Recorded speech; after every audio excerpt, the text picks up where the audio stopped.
The danger of discarding away legends a little early is that they usually prove you and us wrong. I got two statements to make. Number one, first of all, Max Scherzer's back. All right, Max Scherzer is back. The numbers back that up. The eyes back that up. The stuff backs that up. Max Scherzer is not only back here, Tiki, but the Mets, to me, top to bottom, all-encompassing. The Mets are in, not record-wise, just the other stuff, the best place they've been all season, and Max Scherzer is a big part of that. Listen, I told you, let's see, so we got thrown out the Dodgers game, comes back, gets smacked around by the Tigers, and we had the discussion on the show. And by the way, I understood why we had the discussion. Going to be 40 soon, broke down at the end of last year.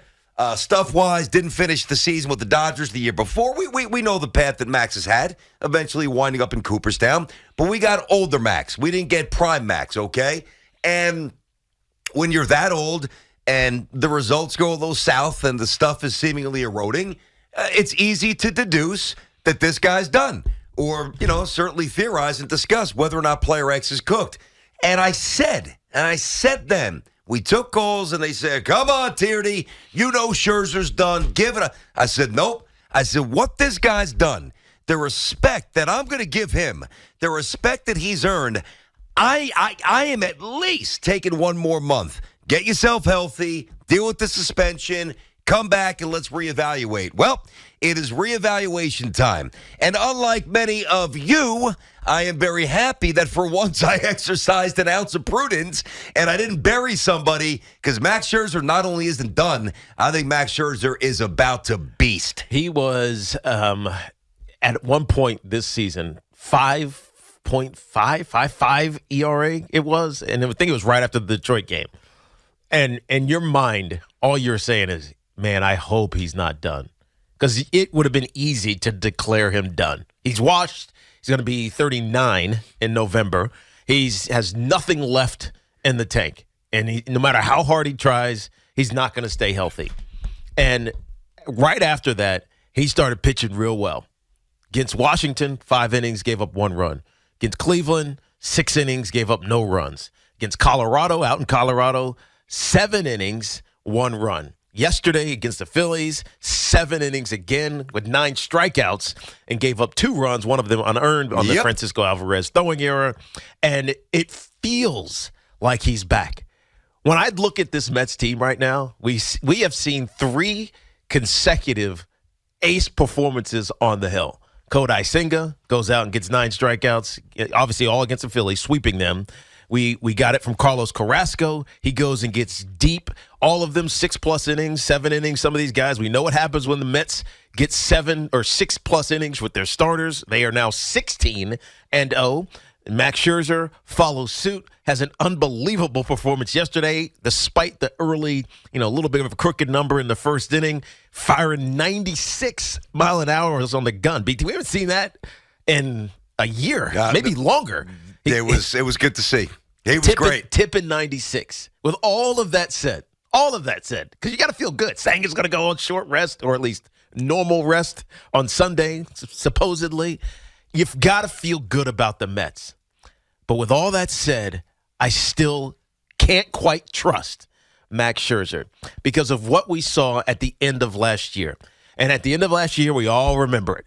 The series in the Atlanta where they had to win. Just take one, right? Just find a way to get this thing, get this division and fulfill everything that you accomplished last year.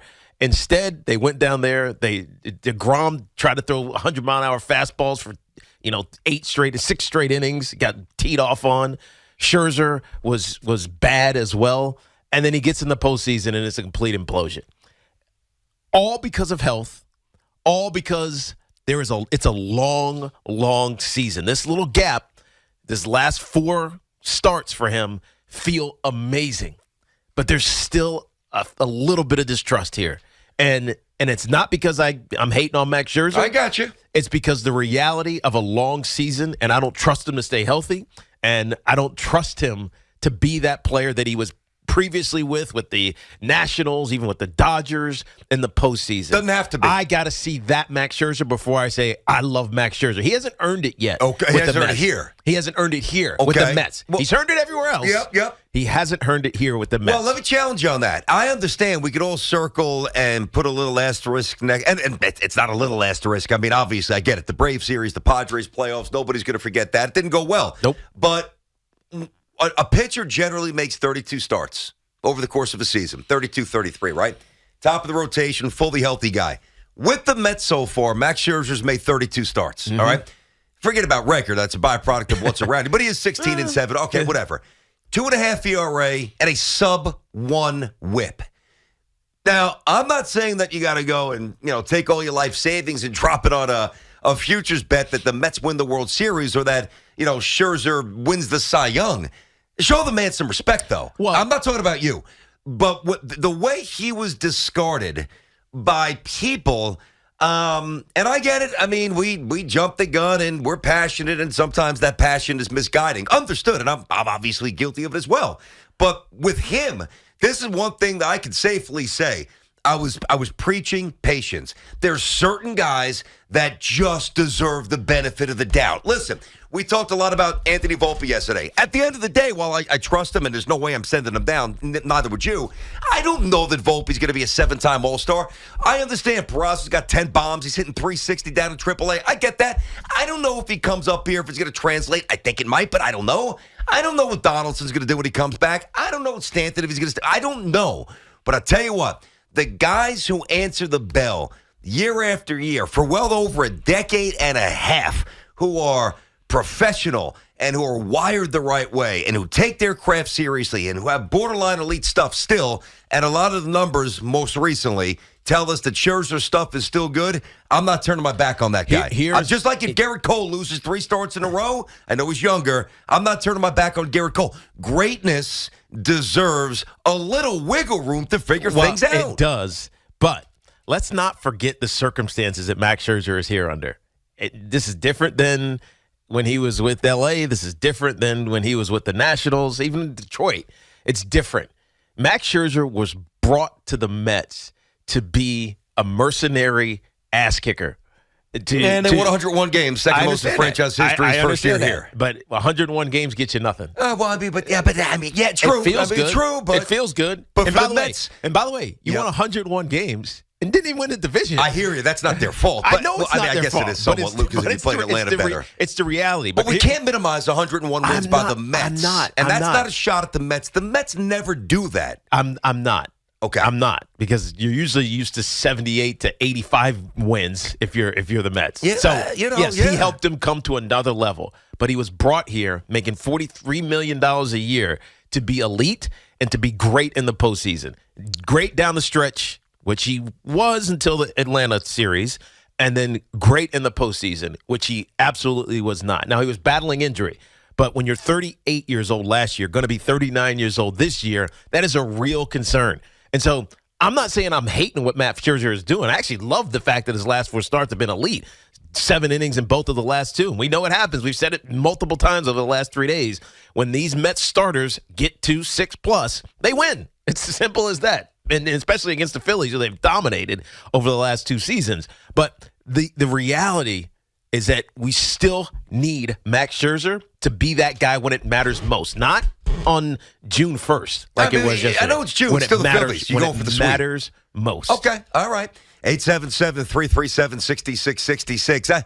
I get it. It's not October 1st. I'm not into minimizing important series against divisional rivals, one of which, by the way, was in the World Series. Mm-hmm. I understand it. Like in the pecking order of importance, that Braves series last year, certainly more important. Same with the Marlins when they came back to Citi Field, certainly with the Padres in the playoffs.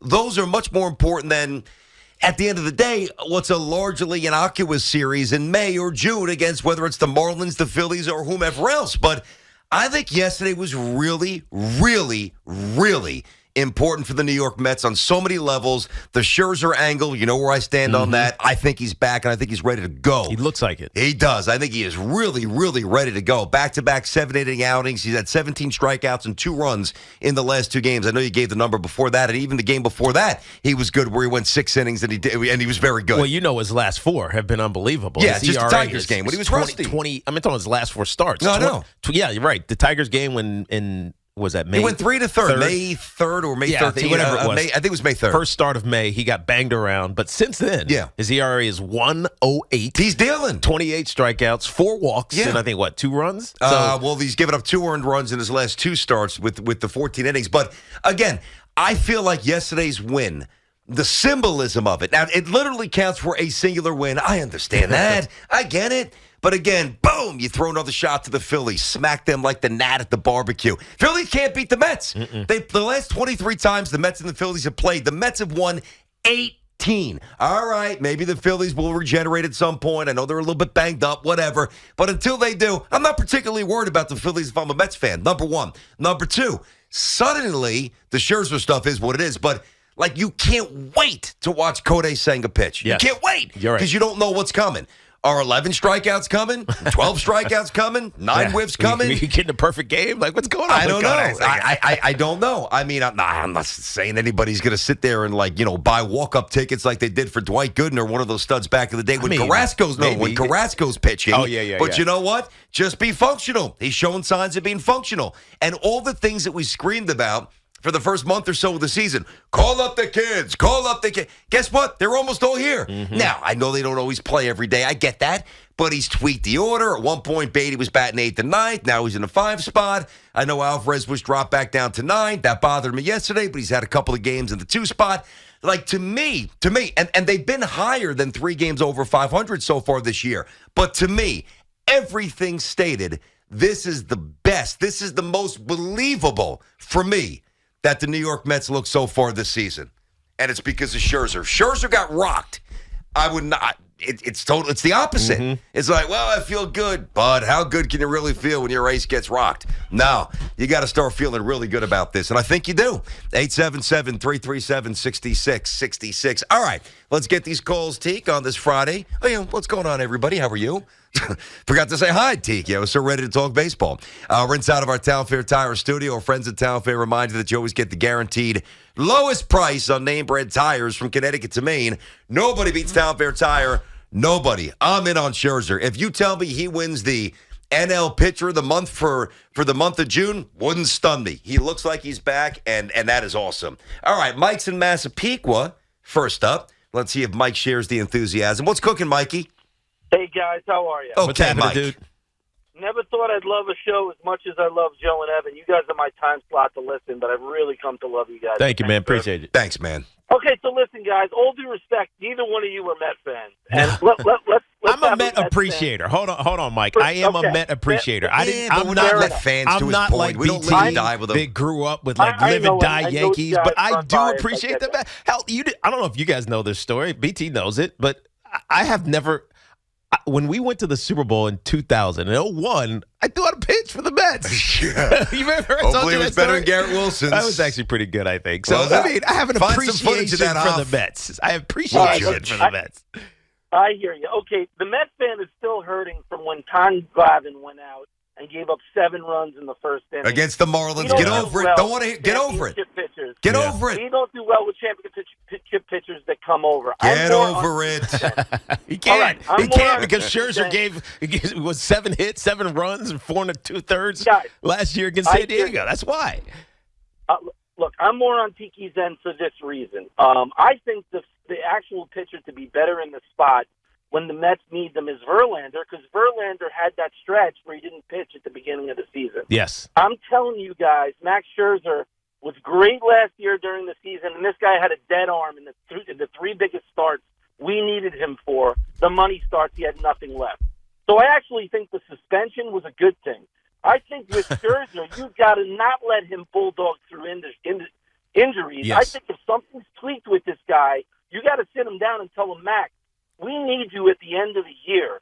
And I know there's a rhythm you get into, and I know he's on a good one now, but if something's hurting this guy, Yep. do not be afraid to put him on the IL, because he is 40 years old and he had nothing left at the end of last year. And let's learn from that and try to have something left. I'm telling you, Verlander, if Scherzer pitches the entire year, Verlander will be the better playoff pitcher because Scherzer will have nothing left again. I mean, how many times you got to get beat in the head before you learn something? That's a good call, Mike. I look at Max Scherzer, and we've said this before, and I'll say it again. He's the guy. If I was going to battle, whatever the sport is, I'd want a Max Scherzer on my team because he's going to fight through it. Yep. Right. He almost has a football mentality. All right, I broke my thumb in the middle of the Bears game. Screw it, tape it up, let's go. That's Max Scherzer. But it's not beneficial to you or the team in baseball. Mm-hmm. In other sports, you can do it. Play through a sprained ankle, playing basketball, whatever. Back jacked up shoulder, playing hockey, whatever. You could be an inspiration for your team. Yeah, Look at so-and-so going out there on one wheel. No, I do agree with that. Baseball, you can't, as a pitcher. Especially as a pitcher. You cannot do it. I agree. Because you will get exposed. That's true. And we saw that at the end of last year. How about Bayside? Let's go to Landon on the Fantiki and Tierney show. What's happening, Landon? How are you? What's up, Landon? I'm good. Enjoying the sweep. Really like listening to you guys. I have full confidence in Max Scherzer. If he's going out and he's not making excuses, then I have full confidence that, we could trust him, and especially Verlander behind him. I feel confident in those two games and definitely want to give him the benefit of the doubt, as you just said. But I do have a question. If he gets the benefit of the doubt, how come Lindor doesn't get the benefit of the doubt? Well, listen, it's not really, but it's not a good question. I'll try to answer nice it one, for Landon. you. I like it. Hey, who's signing you on here, buddy? What are you doing over there, Dick? Just trolling you. I will. It's all right. I will try to answer that. Honestly, first of all, I have given Lindor the benefit of the doubt. Anything, you see, let me just point out one thing. Let me just point out one thing. I got to point out one thing. You're all kerfluffled. No. I just want the record to reflect that it is not me who goes to the Lindor well. That is Exhibit A. I'm just trying to mind my own business and talk about Max Scherzer. Here's what happens. I get sucked into Lindor. Here's what happens. And in your defense, you have an opinion on Francisco Lindor. You don't ever talk about it until someone drags you into it. Yes. Last week, it was Hoff. Hoff dragged you into it. That's right. And then you go off on his tangent, and I forget what we were talking about, but whatever it was. And by the way, then he hit a home run because I whatever it was him. we were talking about disappeared. We talked about Lindor for an hour. Yeah. Right? Yeah. Don't take the bait. Yeah. Dude. But wait. I'm talking to you. So I know. Don't take the bait. Wait, let me get this straight. Do you think that there's this growing undercurrent within Met fans who are now enticing me to talk Lindor because whenever I talk about Lindor, he wins a game? Well, because you talk negatively about him. Yeah. I don't talk about him all unless I have to. Maybe he's listening. And he gets pissed off, and he goes and hits a home run, has 4 RBIs in a series, and he's fantastic. Okay. So I think Met Interesting fans, dynamic. like you troll them with the Let's Go Mets Go not song. a troll. They are trolling. They are trolling you to be the anti-mush to Lindor. That's what's happening. Interesting. That's what's happening. Now, do I embrace that? No. Do I resist Ignore that? it. What do I do? Don't take the bait, dude. But hold on a second. Don't take the bait. I won't. I don't think I will. But by not, look, if I take the bait, it helps them. It helps them. So in a way, I'd be ingratiating myself to the. But hold on. Here's the ultimate question. Fan. Here's the most important. And by the way, Lindor is not doing what he's supposed to do since he got here. But it's the truth. I mean, it needs to be said. There you go. His OPS is back down to 720. He's hitting 225. See, look what I'm talking about. But I'm just spitting out facts. But BT, do you want to be right about Lindor? Yes. Okay, here's what I will say. So far, I am right. I know, but you want to continue to be right. Preface it with that. I know, but that's not my answer. No, I don't. Okay, so then talk about Lindor. I don't want to be right. The reason why listen, when Lindor came here, I was pumped for the Mets. I know you were. The reason I get into this Lindor stuff, aside from when I'm coerced into talking about it by these sneaky calls now, when it's not even the topic. That was nice, Landon. Is that I love baseball and I love dynamic, athletic, superstars. And that's what I thought that the Mets got with Lindor. And when I don't see it, I'm going to say it. That's it. So if you need me to rail against Lindor so we can have a 7 for 12 weekend for 6 RBIs, maybe I'll take the bait a little later.